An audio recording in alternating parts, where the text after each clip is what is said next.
Hello friends, myself Rakesh Gujar, PMS second pro student in government Ayurveda college Jaipur. तो मैं इस video में बात करने वाला हूँ कि आपको जो भी elective first pro, second pro, third pro में है वो कौन कौन से इलेक्टिव कोर्स है आपको सेलेक्ट करने हैं ताकि आपको 30 आउट ऑफ 30 मार्क्स है वो मिल सकें। इसके आंसर की भी मैंने इलेक्टिव की अलग से प्ले लिस्ट बना रखी है, उसमें सभी के आंसर की है वो प्रोवाइड करवा रखी है विद प्रूफ की कितने क्वेश्चन हैं आपकी सही है, तो वो आप देखेंगे। इसको डायरेक्ट फॉलो करते इतने क्वेश्चन आपको है वो मिल जाएंगे आंसर्स।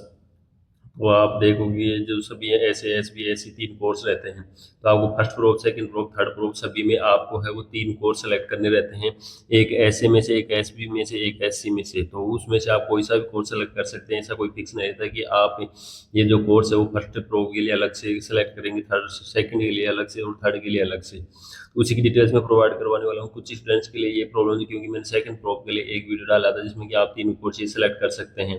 बट कुछ स्टूडेंट्स के ये था कि उनमें से कुछ स्टूडेंट्स ने जो मैंने कोर्स बताया उनमें फर्स्ट प्रो में उन्होंने वो चूज कर लिया, तो सेकंड प्रो में फिर आप वो फिर से चूज नहीं कर सकते, आपको अलग ही कोर्स चूज करना पड़ता है। जैसे ऐसे में 8-9 के आसपास या 10 के आसपास कोर्स है, एस बी में भी 8-9 कोर्स है और एस सी में भी 9-10 के आसपास कोर्स है। तो इनमें से आपको है वो थर्ड प्रो तक है वो सभी में से तीन तीन चूज करने पड़ेंगे कुल मिला के। ऐसे में से फर्स्ट प्रो में एक, सेकंड प्रो में एक, थर्ड प्रो में एक, तो तीन हो जाएंगे। एस बी में तीन, एस सी में भी तीन। तो इस तरीके से आपको है वो सिलेक्ट करने रहते हैं।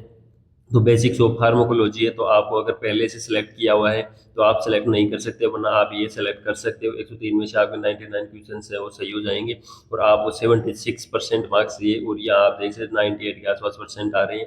तो आप डायरेक्ट फॉलो करो, 10 आउट ऑफ 10 आपको इजीली मार्क्स मिल जाएंगे और इनकी सभी के आंसर की आपको प्ले लिस्ट में है वो देखने को मिल जाएगी। मैंने प्ले लिस्ट में सब कुछ डिटेल्स में है प्रोवाइड करवा रखा है।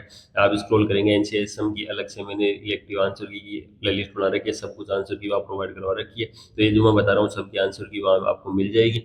फिर आपको ऐसे कोर्स में अगर आपने पहले ये फिजियोथेरेपी चूज कर लिया था फर्स्ट प्रो में, तो आप ये चूज कर सकते हो, कोई दिक्कत नहीं। उसकी जगह ऐसे कोर्स में बेसिक्स ऑफ फार्माकोलॉजी, और फिर थर्ड प्रो के लिए अभी मैंने इसकी ऐसे की प्रोवाइड नहीं करवाई है, वो मैं प्रोवाइड करवा दूंगा। आप लेट वीडियो देख रहे हैं तो आपको वहाँ देखने को मिल जाएगी, आप जा करके भी चेक कर सकते हैं। इंट्रोडक्शन ऑफ ईपीडी में एस बी है, तो इसमें भी आप अगर फर्स्ट प्रो में कोई सा भी चूज कर लिए तो वो आप अब चूज नहीं कर सकते हैं। तो एपिडेमियोलॉजी आप चूज कर लो, अगर फर्स्ट प्रो में चूज नहीं किया तो 101 में से 85 क्वेश्चन है वो सही है। एस बी कोर्स है, अगर आपने फर्स्ट प्रो में चूज कर लिया, सेकंड प्रो के लिए आप ये चूज कर सकते बेसिक्स ऑफ बायोमेडिकल इंजीनियरिंग, 97 में से 87 क्वेश्चन है वो सही है। या फिर इसके अलावा भी अब ये दो कोर्सेज हो गए। अब एस सी कोर्स रहता है, अब इसमें थर्ड प्रो के लिए मैं प्रोवाइड करवा दूंगा। अगर लेट वीडियो देख रहे हैं तो तब तक आपको मिल जाएगी वहाँ पर प्ले लिस्ट में जा करके।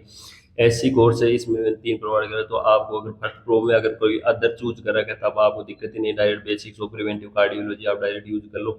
वरना अगर फर्स्ट प्रो में ले रखा है तो फिर ये सेकंड कोर्स आप चूज कर सकते हैं, इंट्रोडक्शन टू मेडिकल इंस्ट्रूमेंटेशन। इसमें 100 में से 82 क्वेश्चन हैं वो सही है। इसके बाद आप थर्ड प्रायोरिटी भी दे सकते हैं कि अगर इन दो दो आप थर्ड प्रो के लिए, क्योंकि फर्स्ट सेकंड का तो आप काम ही हो जाएगी इनमें से, अगर आपने फर्स्ट प्रो में ये चूज कर लिया तो सेकंड में ये चूज कर सकते हैं, कोई प्रॉब्लम नहीं आती है। फिर आप थर्ड प्रो के लिए भी आप यूज करना चाहते हैं तो इसमें से भी ऐसा है कि आपने मान लो फर्स्ट प्रो में ये चूज कर रखा था तो आप सेकंड और थर्ड में ये चूज कर सकते हैं, तो ऐसे कोई प्रॉब्लम नहीं रहती है, कोई सा भी आप चूज है वो कर सकते हैं। फिर भी आप इन दोनों में से अगर कर लिए, थर्ड प्रो के लिए आपको चूज करना है तो ये आप चूज कर सकते हैं, इसको आप थर्ड प्रायोरिटी दे सकते हैं क्योंकि इसमें 100 में से 78 क्वेश्चन ही सही है। वैसे आपको 10 आउट ऑफ 10 है वो मार्क्स मिल जाएंगे, बट आपको केयरफुली फिल करना है, एक दो क्वेश्चन भी अगर रॉन्ग हो जाए 76 से है वो नीचे हो जाएंगे, इसलिए आप इसको थर्ड प्रायोरिटी पर रख रखा हूँ मैं कि क्योंकि कोई ना कोई क्वेश्चन आपका रॉन्ग हो सकता है, आप फिल करते टाइम मैंने आंसर किया है वो अच्छे से प्रोवाइड करवा रखी है।